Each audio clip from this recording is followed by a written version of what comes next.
I really didn't know what to expect when I got there. I read the pamphlets and tried to prepare myself. I watched a couple videos. But when I got there, the people were so much nicer than I had expected. We're very insulated in the US, and it becomes very easy to see things in one perspective through one lens. And when you go abroad and you meet all of these different people from all of these different backgrounds, you begin to just grasp new lenses to see life in general. Everything that you do, you just see in a new way. We live in a changing world, and we're becoming more integrated economically, technologically, and biologically. So we need to create new ways to connect with one another and cultivate this compassion and respect we all look for.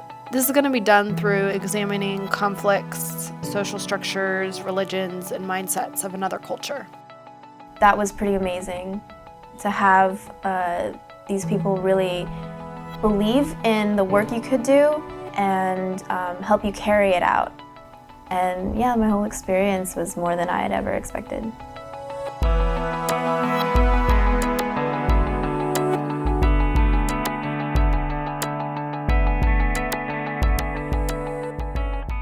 IPSL provides semester and summer-long study abroad and service learning programs for both undergraduate and graduate students. These programs incorporate service learning at local community organizations into the students' cultural experience abroad. Additionally, there are many opportunities for IPSL students to create and conduct advocacy research while at their service site. The purpose of this is to not only gain information for the service site, so they can write grants and gather data on their effectiveness, but it also helps students in their future endeavors by giving them research practice and cultural immersion. I think it brings an additional level of advocacy, additional level of integration into the culture, into the community, and that's what kind of just surprised me. I'm a nursing major, and nursing majors don't really have the opportunity to study abroad, so we can't really take the programs that are set up and spread out throughout an entire semester because we need to stay here in New York. What's so great about the IPSL Advocacy Research program is that it's flexible and student-driven. So it's a great option for students in majors that can't usually go abroad due to time constraints or other requirements. Advocacy research can be conducted over the course of a semester or summer on one of the more traditional IPSL programs. However, IPSL can also work with other students, such as nursing majors or education majors, business majors, and STEM majors, to create a program that allows them to go abroad for a shorter amount of time, while still getting that critical cultural immersion through advocacy research. For me, it was really difficult to be able to go abroad in the first place because I'm in the education program and you have to do student teaching here in the States, and that takes up the whole semester. So when I heard about how flexible IPSL is with working even in a small winter break of 6 weeks, that they can get you to a location, that's when I said, okay, it's possible. What was great is that working with my professors and working with IPSL, we created an individualized program for me to carry out research that's related to my major. It's very student-centered, so it's all about you, and they want to make sure that they're finding something that's going to fit your needs and your dreams. So because IPSL believes in the power of advocacy research to benefit not only the student, but also the community that they're living in, we want to make it as accessible as possible. Some students just don't have the time or knowledge to create their own research question and proposal from scratch, and that's okay. IPSL offers sponsored research options that allow students to gain research experience without the prep work of creating a whole new research question. When students serve at one of our sponsored research sites in the community, they're working to collect data that the service site has already identified as being needed. They're using tools such as participant observation, interviews, or other research techniques, and they're gaining experience working with them. Sponsored research is great because it allows multiple students to plug into ongoing and sustainable research endeavors, which ultimately benefits not only the student, but also the community. I wanted to do a cultural comparison. Being in New York, it's already really diverse, but I've only been exposed to a New York hospital or New York experience. When a student identifies that they want to do research abroad with IPSL, the first thing that we ask is, how flexible are you? Do you have a time limit on staying in country? Do you need academic credit? Most importantly, of course, is that research question that you're interested in. What site would best suit it? That's where we come in. We make sure not only is the research ethical through our international IRB, but we also make sure that it's relevant to the host country's culture and to the community organization's needs.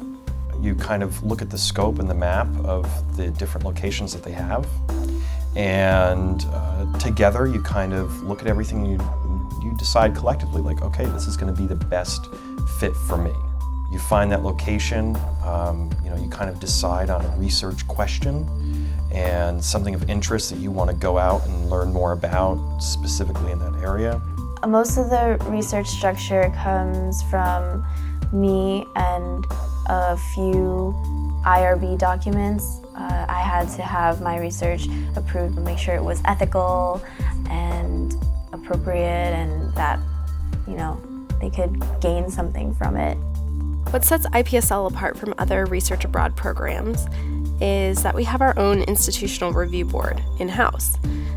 The IPSL International IRB works with the student's home university's IRB to not only review the student's research proposal, but make sure that it is both a viable project and ethical research.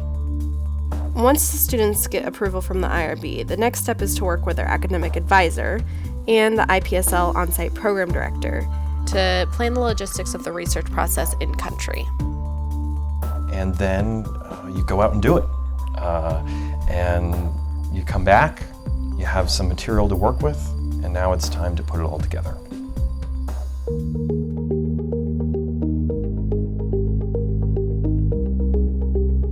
I really wanted to go into this trip not knowing anything.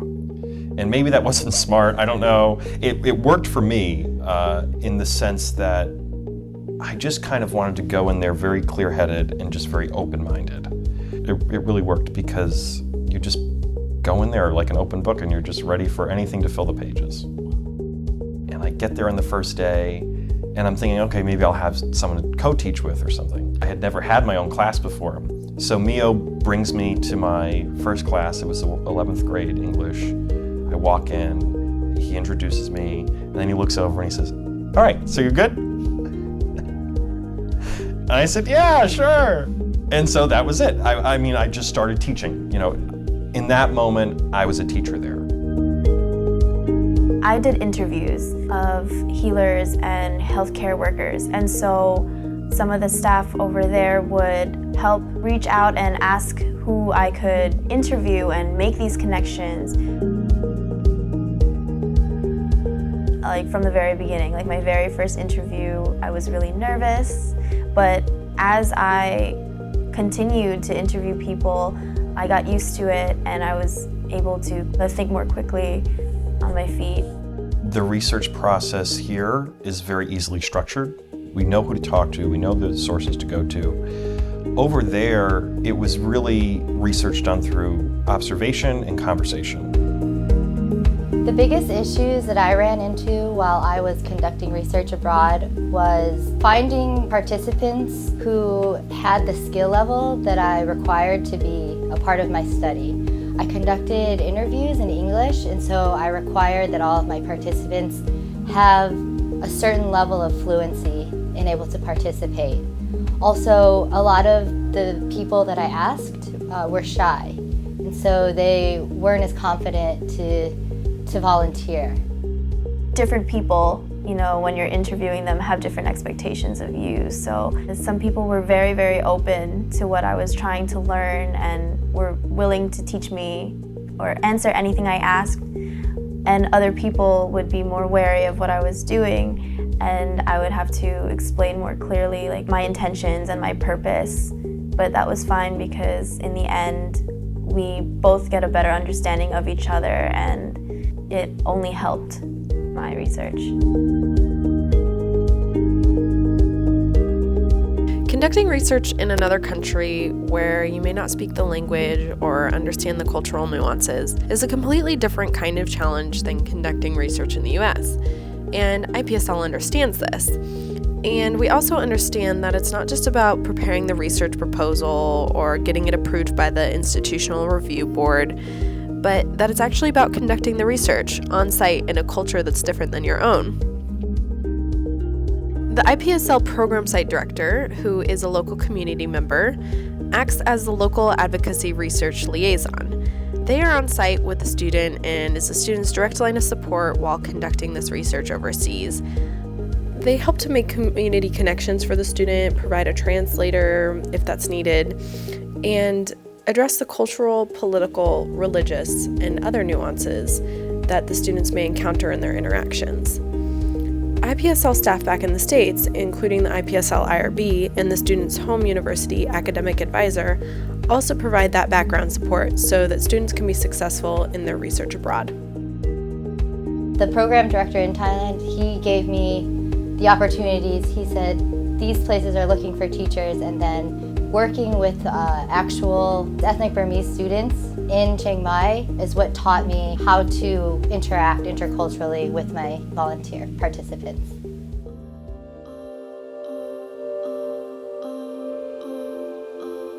When I was writing my proposal, my focus was opiates and pain management.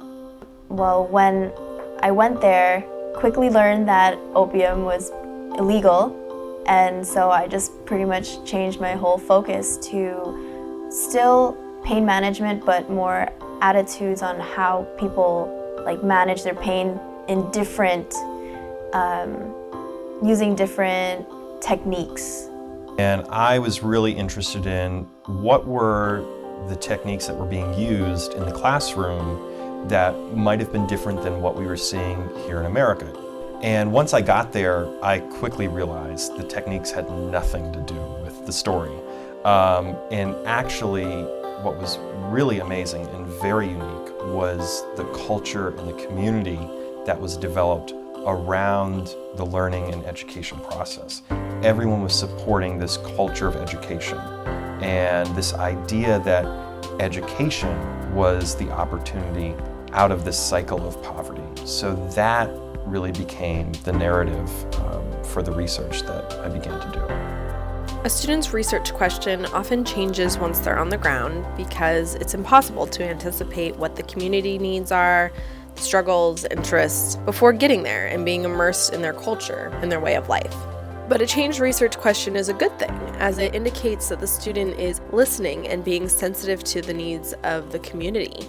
That ultimately is going to translate into true cultural immersion, as well as data and research that is useful for the organizations that the student is working with.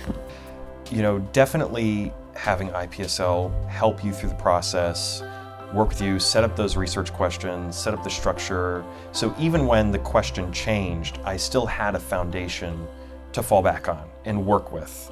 And that was really helpful and really effective. And, I wasn't worried. I said, okay, I still have everything in place that I need to have to do what I need to do. They really care about your progress, and I think that's important, that the structure and support is really great and feels good to have.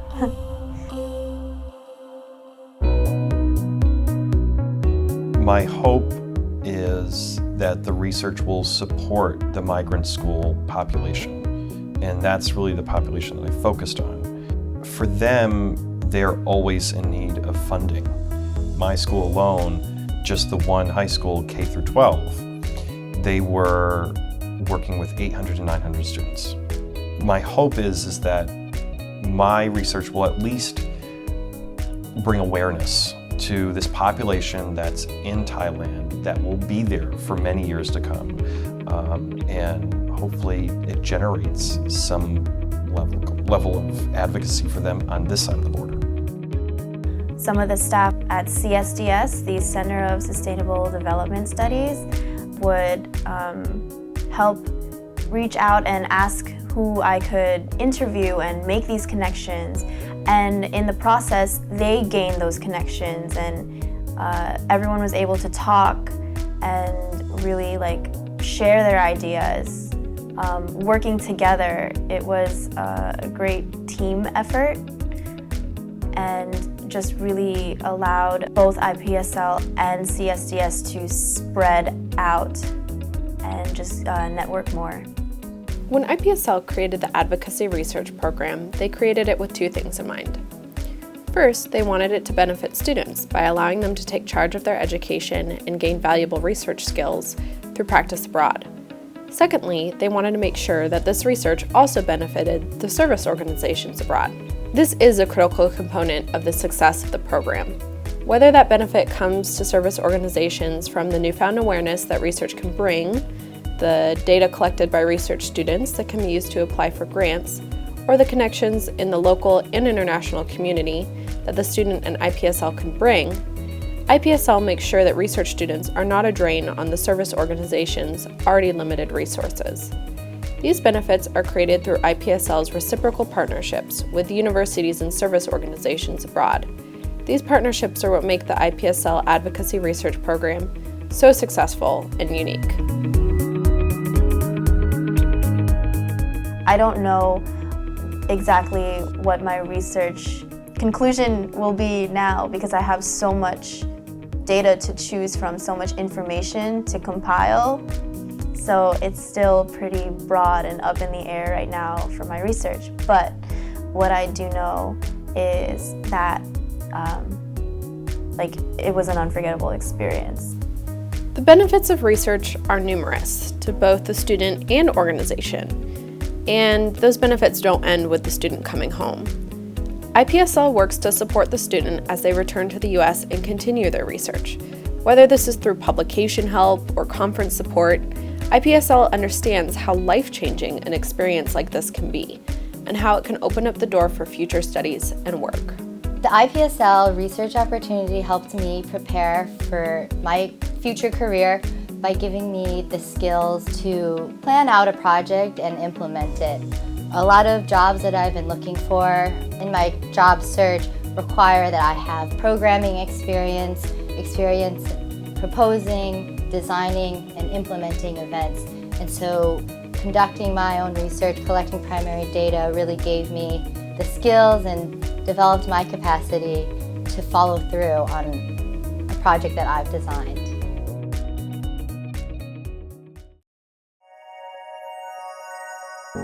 You know, one of the things that I realized while being there, the reason I wanted to work in urban ed was because I saw that as a hole that needed to be filled.